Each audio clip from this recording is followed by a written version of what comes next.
वैकुंठवासी धुंडा महाराज देगलूरकर नियमित व्याख्यानमाला या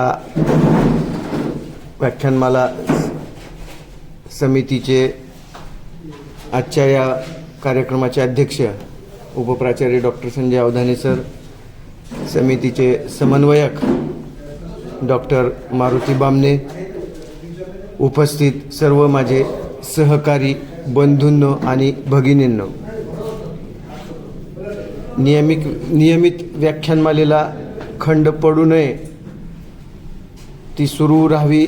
नियमित अर्थच निरंतर आहे, नियमित आहे, ती कायमस्वरूपी सुरू राहावी, एक्झामचा पिरियड सोडून. या अनुषंगानं माझं व्याख्यान झालेलं असतानाही दुसऱ्यांदा केवळ सुरुवात करण्यासाठी म्हणून मी पुन्हा एकदा आपल्यासमोर उभा आहे. माझ्या आजच्या व्याख्यानाचा विषय आहे मोफत योजनांचे कटू वास्तव. स्वातंत्र्योत्तर काळामध्ये आपण लोकशाही शासन व्यवस्थेचा अंगीकार केला. या लोकशाही शासन व्यवस्थेमध्ये पंचवार्षिक निवडणुका अतिशय महत्त्वाच्या असतात. तुम्ही आम्ही 18 वर्ष क्रॉस केलेली सर्व नागरिक, मतदार हे लोकप्रतिनिधी निवडून देतात आणि लोकप्रतिनिधींनी निवडून दिलेल्या लोकप्रतिनिधीतून लोकनियुक्त अशा प्रकारचं सरकार बनतं आणि ते सरकार जनकल्याणाच्या योजना राबवत असतं, जनहितार्थ काही योजना राबवत असतं. ते अभिप्रेत आहे लोकशाहीमध्ये की लोकनियुक्त सरकारने जनतेच्या हिताच्या विविध प्रकारच्या योजना राबवल्या पाहिजेत. त्यासाठीच जनतेने, मतदारांनी त्यांना निवडून दिलेलं आहे. योजनांच्या संदर्भात बाबा आमटे यांचं एक विधान अतिशय महत्त्वपूर्ण वाटतं मला, की कोणतीही योजना आखताना भान ठेवून योजना आखल्या पाहिजेत आणि बेभान होऊन त्या योजना कार्यान्वित केल्या पाहिजेत, अंमलात आणल्या पाहिजेत. बाबा आमटे यांची माफी मागून मला असं म्हणावंसं वाटतं की आजचे राज्यकर्ते बेभान होऊन योजना आखत आहेत आणि त्याची अंमलबजावणीच्या दृष्टिकोनातून जर विचार केला तर त्याची अंमलबजावणी कशा पद्धतीनं होत आहे, किती कर्जाचा डोंगर राज्य सरकारवर, केंद्र सरकारवर उभा राहत आहे, याविषयीचंच भाष्य माझ्या आजच्या या मनोगतातून होणार आहे. तर आपल्या देशामध्ये, राज्यामध्ये वेगवेगळ्या राज्याच्या राज्यकर्त्यांनी, वेगवेगळ्या राज्य सरकारनी वेगवेगळ्या कालखंडामध्ये, म्हणजे विशेषतः निवडणुकीच्या समोर सत्ता मिळवण्याच्या उद्देशातून, निवडणूक जिंकण्याच्या उद्देशातून विविध प्रकारच्या मोफत योजनांचं प्रलोभन वेळोवेळी विविध राज्य सरकारे त्या राज्यातील जनतेला दाखवत आहेत. त्यांचं एकमेव उद्दिष्ट सत्ता हेच आहे. योजनांची नावं जर लक्षात घेतली तर ते अतिशय आदर्शवत वाटतात, भुलवणारी वाटतात, परंतु प्रत्यक्ष त्यांचा जर मोठं लक्षात घेतला तर केवळ सत्ता आणि निवडणूक जिंकणे हे त्यांच्या, म्हणजे त्या योजनेच्या मुळाशी त्यांची मुख्य भूमिका, मुख्य ध्येय, उद्देश असल्याचं आपल्याला दिसून येतं. अनेक योजना, या मोफत योजना वेगवेगळ्या राज्यात वेगवेगळ्या प्रकारच्या अनेक मोफत योजनांचं प्रलोभन गाजर वेळोवेळी दाखवलं जात आहे.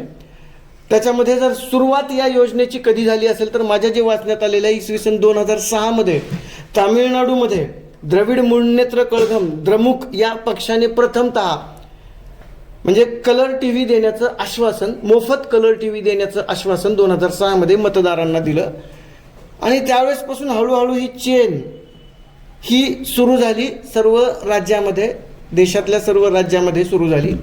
मग आज जर मोफत योजनांचा आम्ही आढावा घेतला तर कितीतरी वेगवेगळ्या मोफत योजना अस्तित्वात आहेत.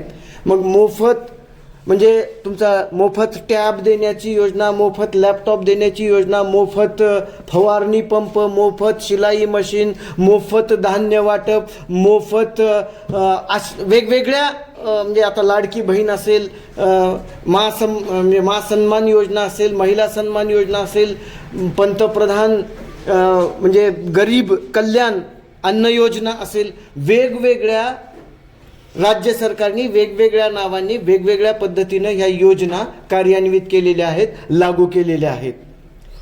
याच्यामध्ये कोरोना कालखंडामध्ये 2020मध्ये पंतप्रधान गरीब कल्याण अन्न योजना ही योजना लागू झाली 2020मध्ये. ही तात्कालिक गरज ही होती की जे दारिद्र्य रेषेखालील आहेत, गरीब लोक आहेत, त्यांना म्हणजे 5 किलो मोफत राशन किंवा मोफत धान्य देण्याचं ही योजना कार्यान्वित करण्यात आलेली होती. पुढे त्याचा कालावधी वाढवला, दिवाळीपर्यंत ती योजना राबवली, म्हणजे कोरोना पिरियड संपल्यानंतरही. आणि पुन्हाही त्याच्यानंतरही म्हणजे डिसेंबर 24मध्ये जेव्हा या योजनेचा कालावधी संपत आला त्यावेळी पंतप्रधानांनी पुनश्च आणखी 5 वर्ष ती योजना कार्यान्वित किंवा म्हणजे अंमलात राहील, कार्यान्वित केली जाईल अशा प्रकारचं आश्वासन दिलं. 31 डिसेंबर 2028 पर्यंत 5 किलो प्रत्येकी दारिद्र्य रेषेखालील लोकांना मोफत अन्न देण्याची ही योजना कार्यान्वित केली. आता लक्षात घ्या, देशामध्ये आणि कौतुकाने सांगितलं जातं, अभिमानाने सांगितलं जातं की जवळपास आम्ही 80% म्हणजे लोकसंख्येला 80% लोकसंख्या याचे लाभार्थी आहेत, या योजनेचे लाभार्थी आहेत. वास्तविक पाहता जर 80% लोकसंख्या आता मोदी सरकारकडं, BJP सरकारकडं जवळपास 14 पासून 24 पर्यंत सत्ता आहेच, पुन्हा आलेली आहे. तर 10 वर्षाच्या कालावधीनंतर ही जर एकूण लोकसंख्येच्या 80% म्हणजे 80 कोटी लोकसंख्या, 80% नाही 80 कोटी लोकसंख्या जर त्या योजनेचा लाभ घेत असेल तर ही निश्चितच कौतुकाची बाब नाही आहे, ही निषेधाची बाब आहे, उलट लाजिरवाणी बाब आहे की तेवढ्या लोकसंख्येला अजूनही दारिद्र्य रेषेखाली आहेत, दारिद्र्य रेषेखालील जीवन जगत आहेत असा त्याचा अर्थ निघतो. म्हणजे जवळपास अशा प्रकारची ही योजना. आणि अनेक राजकीय विश्लेषकांचं असं मत होतं की लोकसभेच्या निवडणुका लक्षात घेऊन, लोकसभेचं चित्र समोर ठेवून ही योजना पुढे कंटिन्यू केलेली आहे. त्याच्यानंतर त्याचंच एक वेगळ्या स्वरूपातला फॉर्म आमच्या महाराष्ट्रामध्ये सुरू झालेली मुख्यमंत्री माझी लाडकी बहीण योजना. ही योजना जुलै 24मध्ये चालू झाली. आपल्याला माहिती आहे जुलै ऑगस्ट 24मध्ये ही योजना चालू झाली, मुख्यमंत्री माझी लाडकी बहीण योजना. आणि मोठ्या प्रमाणात म्हणजे सर्व महिलांना लाडकी बहीण या नावाखाली, म्हणजे भावनिक शब्दछल करून लाडकी बहीण या नावाखाली 1,500 अनुदान विना कुठल्याही सायास, विना कुठलेही परिश्रम, हे सर्व महिलांना ज्यांनी त्याच्यामध्ये ते एलिजिबल ठरलेले आहेत त्या सर्व महिलांना अशा प्रकारच्या 1,500 रुपयाचं वाटप केलं जात आहे. अर्थातच तोही उद्देश त्यावेळी विधानसभेच्या निवडणुका लक्षात ठेवून समोर केला गेलेला ही योजना होती. आता 1,500 प्रत्येक महिलेला वाटप होतं आहे, आताही ती चालू आहे, कार्यान्वित आहे. त्याचं जर बेस लक्षात घेतला, त्याचं पार्श्वभूमी जर लक्षात घेतली आम्ही, तर अशा प्रकारच्या मोफत योजनांमुळं मोठ्या प्रमाणात कर्जाचा डोंगर आमच्या देशावर, राज्यावर उभा राहतो आहे. हे RBIचे रिपोर्ट सांगतात. ह्या लाडकी बहीण योजनेच्या अंतर्गत जे 1,500चं वाटप केलं जात आहे त्याच्यामध्ये जवळपास आठवड्याला 3,000 कोटी ची तरतूद शासनाला करावी लागते आहे. आणि या वेगवेगळ्या योजनांमुळं खूप मोठ्या प्रमाणात कर्जाचा डोंगर हा उभा राहत आहे.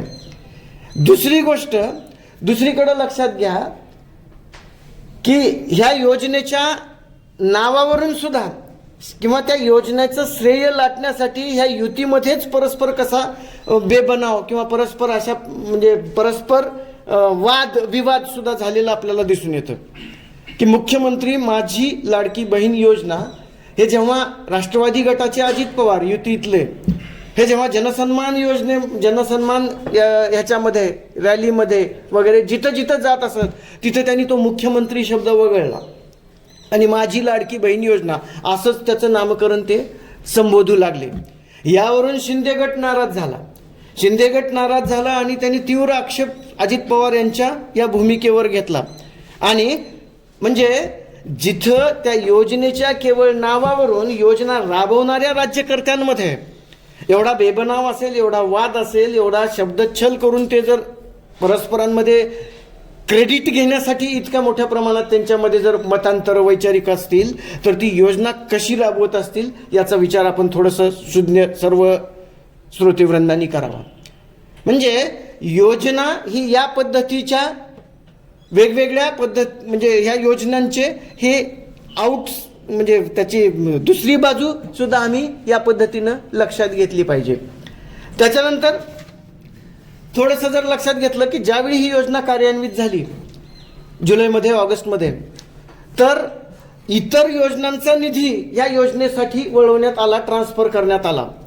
त्याच्यामध्ये आम्ही जर लक्षात घेतलं तर होमगार्डचा भत्ता वाढीचा प्रस्ताव जेव्हा गृह मंत्रालयाकडे गेला, वित्त विभागाकडे गेला, तेव्हा वित्त विभागाने स्पष्टपणे त्याच्यात मेन्शन केलं की 24-25 या आर्थिक वर्षामध्ये महिला सुरक्षा किंवा वेगवेगळ्या योजनांसाठी निधी वळवला गेलेला असल्यामुळं ही योजनेला स्थगिती देण्यात येत आहे. म्हणजे याचा अर्थ काय होतो? आदिवासी विकास प्रकल्प तिकडचा निधी इकडं ट्रान्सफर केला, होमगार्डचा भत्ता वाढ इकडं ट्रान्सफर केला. हे नजरेत आलेल्या गोष्टी. म्हणजे एखाद्याकडं सत्ता असेल, माझ्याकडं जर सत्ता असेल, तर माझ्याकडे सत्ता असल्यामुळं कोणताही निधी कुठेही ट्रान्सफर करायचा, स्वतःच्या स्वार्थासाठी ट्रान्सफर करायचा, अशा प्रकारचं, म्हणजे जिथं गरज नाहीये तिथं निधी ट्रान्सफर करायचा, आणि जिथं गरज आहे, आता अहोरात्र होमगार्ड्स म्हणजे अहोरात्र ते बिचारे दखल घेत आहेत सगळ्या म्हणजे सुरक्षिततेची, अशा होमगार्ड्सला भत्ता न देता तो स्थगित ठेवून, म्हणजे अधिकृतरित्या पत्र काढलं शासनाने. मीनाक्षी कराडे या कार्यासन अधिकारी यांच्या सहीनिशी पत्र निघालेलं आहे 1 ऑगस्ट 24ला की इतर योजनांना निधी वळवण्यात आल्यामुळे तूर्त होमगार्डचा भत्ता असेल, आदिवासी प्रकल्प विकास योजना असतील, त्या योजना स्थगित ठेवलेल्या आहेत. मग कुठं गरज आहे, नेमकं गरज कुठं आहे पैशाची, आणि आम्ही काय करत आहोत राज्यकर्ते, याचा थोडासा विचार आम्ही म्हणजे सर्वांनी लक्षात घेतला पाहिजे. आणि अशा प्रकारचं भावनिक आव्हान अजित पवार किंवा एकनाथ शिंदे तर असं म्हणतायत, म्हणजे भावनिक आव्हान कसं करतायत बघा, की योजना जर चालू ठेवायची असेल तर म्हणजे अजित पवार असं म्हणतायत, योजना चालू ठेवायची असेल तर आम्हाला मतं द्या उघडपणे असंच म्हणतायत, ते असंच प्रचार केलेला आहे. अजित शिंदे यांचं स्टेटमेंट जर लक्षात घेतलं, अजित शिंदे असं म्हणतात की युतीची जर तुम्ही ताकद वाढवली तर ओवाळणीची रक्कम वाढेल. म्हणजे भावनिक आवाहन करून आपल्या स्वार्थासाठी, राजकीय स्वार्थासाठी, सत्तेसाठी या प्रकारच्या योजनांचं अंमलबजावणी केली जात आहे. आणि RBIने दिलेल्या रिपोर्टनुसार जवळपास आपल्या देशावर 150 लाख कोटीचं कर्ज आहे. एवढा मोठ्या प्रमाणात कर्जाचा डोंगर आपल्या देशासमोर आहे. महाराष्ट्राचाच जर विचार केला तर 7,11,000 कोटीचं कर्ज महाराष्ट्र शासनावर आहे, महाराष्ट्र सरकारवर आहे. 8 लाख कोटी जवळपास एवढं कर्ज आहे. बंगाल, बिहार, त्याच्यानंतर केरळ ह्यांच्यावर 3 लाख कोटीचं कर्ज आहे. उत्तर प्रदेशवर 6 लाख कोटीचं कर्ज आहे.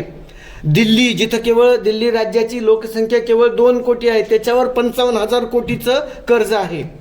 आणि एवढा मोठा कर्जाचा डोंगर या वेगवेगळ्या प्रकारच्या मोफत योजनांमुळं हा आमच्या समोर उभा राहिलेला आहे, परंतु त्याचं सोयर सुद्धा कुणालाही नाहीये. बरं, हा पैसा कुठला आहे? हा पैसा कुठला आहे? कोणताही राजकीय पक्ष त्यांच्या राजकीय फंडातून, त्यांच्या पक्षाच्या फंडातून 1 रुपयाही देत नाही. कोणताही लोकप्रतिनिधी, कोणताही आमदार, कोणताही खासदार त्याच्या वैयक्तिक खिशातून 1 रुपयाही या निधीला देत नाही. तर तुम्ही आम्ही जो भरलेला टॅक्स आहे, तुम्ही आम्ही जो टॅक्स भरत आहोत, इन्कम टॅक्स भरत आहोत, करदात्याकडून कराच्या रूपात जी गोळा झालेली रक्कम आहे त्या रकमेवरच अशा प्रकारच्या योजना राबवतात, हे तर सुज्ञात सांगण्याची गरज नाही. म्हणजे मोठ्या प्रमाणात आम्ही कर भरतो, इन्कम टॅक्स भरतो. आता इन्कम टॅक्स 16 आपण सर्व आणलेले आहेत. आपल्या इन्कमवर भरला जाणारा टॅक्स, उत्पन्नावर भरला जाणारा टॅक्स, प्रत्यक्ष कर, याशिवाय अप्रत्यक्ष करामध्ये म्हणजे ज्यांच्या उत्पन्नावरही टॅक्स नसतो परंतु ते सुद्धा म्हणजे ज्यांची आर्थिक परिस्थिती सर्वसामान्य आहे ते सुद्धा लोक अप्रत्यक्ष कर भरत असतात. प्रत्येक वस्तूच्या खरेदीवर आकारलेला जो टॅक्स असतो तो टॅक्स सर्वांनाच लागू होतो. म्हणजे प्रत्यक्ष कर असेल, अप्रत्यक्ष कर असेल, एवढ्या कर आपण किती कर भरतो आहोत. मागे कुठेतरी आपलीच चर्चा झाली. आम्ही गाडी घेतो फोर व्हीलर भरताना आम्ही रोड टॅक्स भरतो, तरीही रोडवरून जाताना टोलवर आपण टॅक्स भरतो. त्याच्यानंतर 18% GST भरतोच आहोत. कुठेतरी हॉटेलमध्ये जेवण केल्यानंतर तिथेही GSTच्या स्वरूपात कर भरतच आहोत. कराचे तर किती प्रकार आहेत हे आपल्याला माहिती नाही. एवढ्या कराचे प्रकार आपण वेगवेगळ्या पद्धतीनं कर भरत आहोत. आणि या कराची विल्हेवाट, या कराच्या माध्यमातून झालेल्या पैशाची विल्हेवाट या पद्धतीनं स्वार्थासाठी जर सरकार करत असेल तर ते कुठल्या दिशेनं वाटचाल चालू आहे हे आम्ही लक्षात घेतलं पाहिजे. आता ह्या मोफत योजना म्हणजे परस्परांवर याच्यावरून किती आगपाखड केली गेली. जेव्हा हे युती सरकारने लागू केली तेव्हा महाविकास आघाडीची भूमिका काय होती की असं शक्यच नाही, एवढं देणं शक्यच नाही, राज्य सरकारला कर्जाच्या खाईत हे लोटलं चाललंय. आणि त्यांच्या जाहीरनाम्यात पुन्हा तेच आश्वासन आहे. म्हणजे युतीच्याही जाहीरनाम्यात तेच आश्वासन, महाविकास आघाडीच्या जाहीरनाम्यात तेच आश्वासन. आता जर आम्ही दिल्लीचं विधानसभा निवडणूक जर लक्षात घेतली, तुम्ही आप बघा, BJP बघा, आणखीन काँग्रेस पहा, सर्वच पक्ष हे मोफत योजनांचं गाजर हे जनतेला दाखवून आपली राजकीय पोळी म्हणजे भाजून घेण्याचा प्रयत्न मोठ्या प्रमाणात करत आहेत. बरं, या मोफत योजनेमुळे साध्य काय व्हायलंय, आउटपुट काय आहे? तात्पुरतं तुम्हाला क्षणिक समाधान होईल. 1,500 माझ्या लाडक्या बहिणीच्या अकाउंटवर जमा झाले, तात्पुरतं समाधान होईल, काहीतरी करता येईल, काहीतरी हे होईल. परंतु त्याचे जर व्यापक आम्ही जर लक्षात घेतला, व्यापक दूरदृष्टीनं जर आम्ही अभ्यास केला तर त्याचे केवळ आणि केवळ दुष्परिणामच म्हणजे मला दिसून येतात. कदाचित त्याचे इष्ट परिणाम असतील तरी आपण पुढे चर्चेत लक्षात घेऊ, परंतु त्याचे दुष्परिणामच व्यापक प्रमाणात दिसून येतात. जसं आपल्या शेजारचा जर राष्ट्राचा आम्ही विचार केला, तुम्ही श्रीलंका घ्या, बांगलादेश घ्या, नेपाळ घ्या, त्याच्यानंतर बांगलादेश घ्या, पाकिस्तान घ्या, की किती भुके कंगाल झालेली आहेत, कुपोषण मोठ्या प्रमाणात वाढीस लागलेलं आहे, तिथं आर्थिकदृष्ट्या खंगलेली आहेत ही राष्ट्र. मग जर याच पद्धतीनं आम्ही मोफत योजनांवर कर्जाचा डोंगर घेऊन जर मोठ्या प्रमाणात मोफत योजनांचं गाजर जनतेला दाखवत असतो तर नक्कीच भारत हा सुजलाम सुफलाम किंवा हे होण्याच्या ऐवजी कुठं जाईल तर त्या कंगाल राष्ट्राच्या यादीमध्ये आपल्या देशाचा समावेश होईल. म्हणजे भावनिक आवाहन करून आता 2-3 वर्षापूर्वी आम्ही हर घर तिरंगा मोहीम राबवली, स्वातंत्र्याचा अमृत महोत्सव राबवला, हर घर तिरंगा मोहीम राबवली. त्याच्यामध्ये घरोघरी तिरंगा ध्वज लावण्याचं आवाहन केलं गेलं. त्याच्या पाठीमागची दुसरी बाजू लक्षात घ्या की केंद्रीय वस्त्रोद्योग मंत्रालयातर्फे महाराष्ट्र सरकारला एक नोटीस आलेली आहे. त्या म्हणजे ध्वजासाठी जे कर्ज घेतलेलं आहे 6.40 कोटी कर्जाचं देणं महाराष्ट्र सरकार आहे. ही वस्तुस्थिती आहे. म्हणजे दुसरी बाजू लक्षात घेतली, भावनिक होऊन आवाहन करणं आणि भावनिक होऊन एखादी योजना लागू करणं, राबवणं, परंतु त्याचे साईड इफेक्ट, त्याची दुसरी बाजू आणि त्याच्यातून जर देशप्रेम उदयास येत असेल असं समजणं, हा भाग थोडासा वैचारिकदृष्ट्या आम्हाला थोडासा विचार करायला भाग पडणार आहे. 6.5-7 कोटीचं कर्ज, त्याची नोटीस वस्त्रोद्योग मंत्रालयातर्फे केंद्राच्या आपल्याला येते, आम्ही ती चुकती केली नाही. तर या प्रकारच्या भावनिक आव्हानाचं हे एक उदाहरण. म्हणजे याच्या दुष्परिणामाचं म्हणजे कार्यक्षम लोकसंख्येला आम्ही अकार्यक्षम बनवत आहोत. जी लोकसंख्या कार्यक्षम आहे, काम करू शकते, काम करू इच्छिते, त्या काम करू इच्छिणाऱ्या लोकांना, बेरोजगारांना काहीतरी काम देण्याच्या ऐवजी आम्ही त्यांना अशा प्रकारचा भत्ता देऊन त्यांचं तोंड गप्प करण्याचा जर प्रयत्न करत असेल तर कार्यक्षम लोकसंख्येचं स्थलांतर निष्क्रिय लोकसंख्येत होत आहे, अकार्यक्षमतेकडे वळत आहे. आणि अर्थशास्त्रीय दृष्ट्या हा फार मोठा लॉस आहे. अर्थशास्त्रीय दृष्ट्या हा फार मोठा म्हणजे घातक अशा प्रकारचा परिणाम आहे. म्हणजे आळशी आणि निष्क्रिय आम्ही समाजाला बनवत आहोत. म्हणजे आरोग्यावर लोकांच्या परिणाम होत आहेत. तुम्हाला सर्व काही जर आयतं मिळत असेल, सर्व काही जर म्हणजे फुकट मिळत असेल तर काम करण्याची वृत्तीच राहणार नाही. आता आम्ही अनुभवतो आहोत. इथं जर लक्षात घेतलं तेलंगणामध्ये किंवा आपल्याही परिसरात आम्ही अनुभव असा घेत आहोत की तिथं शेतामध्ये काम करायला मजूरच तयार नाही आहे. कारण सगळं मोफत मिळाले, त्याला लाईट मोफत मिळाली आहे, वीज मोफत मिळाली आहे, पाणी मोफत मिळाले, सगळं मोफत मिळाले, धान्य मोफत मिळाले, काम करायची गरजच नाही. मुलीच्या लग्नाला काहीतरी हे मिळतोय, निधी मिळतोय वेगवेगळ्या योजनांच्याद्वारे. आणि याच्यामुळं अशीच सिच्युएशन राहिली तर शेतात काम करायला मजूरच मिळणार नाही. शेती व्यवस्था, शेती व्यवसायच धोक्यात येईल. त्याचे परिणाम आम्ही थोडेफार चटके आम्ही पाहत आहोतच. तर हे त्याचे साईड इफेक्ट सुद्धा आम्ही या लक्षात घेतले पाहिजे. अर्थशास्त्रामध्ये प्राधान्यक्रम असा सांगितला जातो की मूलभूत गरजा, सुविधा आणि चैन अशा 3 टप्प्यामध्ये वर्गीकरण केलं जातं. म्हणजे अगोदर सर्वांच्या सर्व मूलभूत गरजांची पूर्तता झाली पाहिजे, मग सुविधेकडे लक्ष केंद्रित केलं पाहिजे आणि सुविधाच्या नंतर चैनीकडे लक्ष केंद्रित केलं पाहिजे. इथं तसं होत नाही, सगळा क्रमच उलटा आहे. जर एखाद्या गावामध्ये सामुदायिक पद्धतीनं म्हणजे सामुदायिकरित्या सामुदायिक नळाद्वारे एखाद्या गावाला जर पाणी पुरवठा केला जात असेल तर ती झाली मूलभूत गरज. घरोघरी जर नळाद्वारे पाणी पुरवठा केला जात असेल तर ती झाली सुविधा. परंतु बाटली बंद म्हणजे हवा बंद किंवा पॅक बंद अशा प्रकारच्या बाटलीद्वारे जर आम्ही पाणी पुरवठा करत असू तर ती झाली चैन. मग आम्ही मूलभूत गरजा, सुविधा, चैन असा क्रम न ठेवता चैन, सुविधा आणि मग मूलभूत गरज अशा प्रकारचं उलटी वाटचाल याच्यातून आपल्याला दिसून येते. आम्ही आता वेगवेगळ्या माध्यमातून किंवा आम्ही ऐकतो आहोत की काय बुलेट ट्रेन शब्दप्रयोग आपण ऐकतो. बुलेट ट्रेन आली, समृद्धी महामार्ग झाला, भक्ती महामार्ग झाला, त्याच्यानंतर डिजिटल इंडिया, भारत हा विश्वगुरु वगैरे वगैरे. ह्या सर्व ज्या संकल्पना आहेत त्या पोकळ आहेत, फसव्या आहेत. बडाघर पोकळवासा अशा प्रकारची या अवस्था याच्यातून आम्हाला दिसायला येते. कारण एवढ्या म्हणजे हे ज्या संकल्पना आत्ता ज्या प्रतिपादन केल्या त्या संकल्पनाची पुन्हा जर आम्ही दुसरी बाजू बघितली तर आजही ग्रामीण भागात रस्त्याची किती दुरावस्था आहे. म्हणजे 2024च्या सप्टेंबर महिन्यातल्या पहिल्या आठवड्यातली घटना आहे.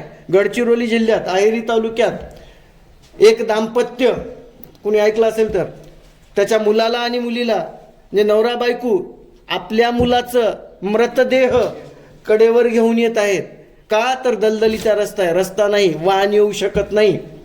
पूर्वी 4-5 वर्षापूर्वी हरियाणात असंच झालं. एक जण आपल्या पत्नीचा मृतदेह, कुठली तरी ही घटना सुद्धा घडलेली आहे, वाचण्यात आलेली होती. कोणीतरी पाहिलं, मग कलेक्टरला ते फोन केला पत्रकाराने, मग त्याला व्यवस्था झाली. म्हणजे ही अशी दुरावस्था आहे. एखादी गरोदर स्त्री, खेडेगावातली एखादी गरोदर स्त्री दवाखान्यात जाण्यापर्यंत तिला रस्ता नाही, झोळीमध्ये बसवून तिला म्हणजे दलदलीच्या रस्त्यातून 4 लोक घेऊन जात आहेत आणि तिथं मध्येच कुठेतरी तिची प्रसूती होते. एवढी हृदय पिळवटून टाकणाऱ्या घटना, एवढे हृदय पिळवटून टाकणारं परिस्थिती म्हणजे रस्ता नाही, दलदलीचा रस्ता. किंवा शाळेतले मुलं सुद्धा म्हणजे कमरेपर्यंतच्या पाण्यातून रस्ता क्रॉस करून नदीतून शाळेला जाण्यासाठी जात आहेत. असंही चित्र आमच्या देशात विविध ठिकाणी पाहायला मिळतं. म्हणजे ह्या जर प्रातिनिधिक स्वरूपातल्या आम्ही घटना लक्षात घेतल्या तर किती म्हणजे विकासापासून आम्ही किती अजून दूर आहोत. अमृत महोत्सव साजरा केला, एवढे कोटी लोकांनी ते घरावर तिरंगा ध्वज लावला, सगळं चांगलं आहे, एक बाजू चांगली आहे.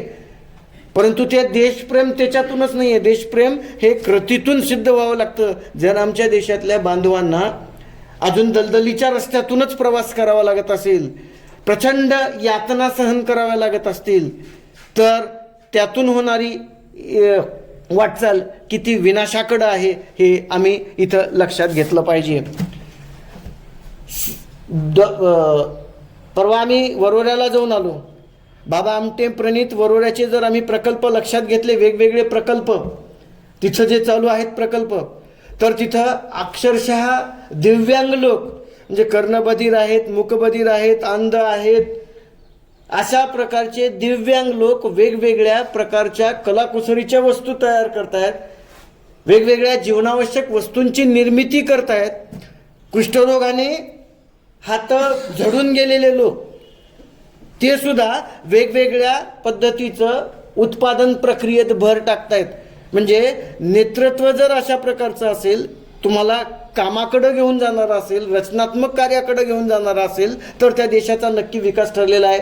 बाबा आमटेंचा हा प्रकल्प, वेगवेगळे प्रकल्प लक्षात घ्या, अत्यंत आयडियल अशा प्रकारचे प्रकल्प आहेत जागतिक स्तरावर, की म्हणजे धडधाक इकडं सरकार आम्हाला धडधाकट लोकांना, दष्टपुष्ट लोकांना मोफत योजनांद्वारे निष्क्रिय बनवत आहे. आणि तिथं जे खऱ्या अर्थानं काहीच करू शकत नाही आहेत, जे खऱ्या अर्थानं दिव्यांग आहेत, त्या दिव्यांगाद्वारे अत्यंत करिश्मा, खरोखर तिथं स्वर्ग नंदनवन अवतरलंय अशा प्रकारचं चित्र आम्हाला त्या वरोऱ्यामध्ये गेल्यावर पाहायला मिळतं.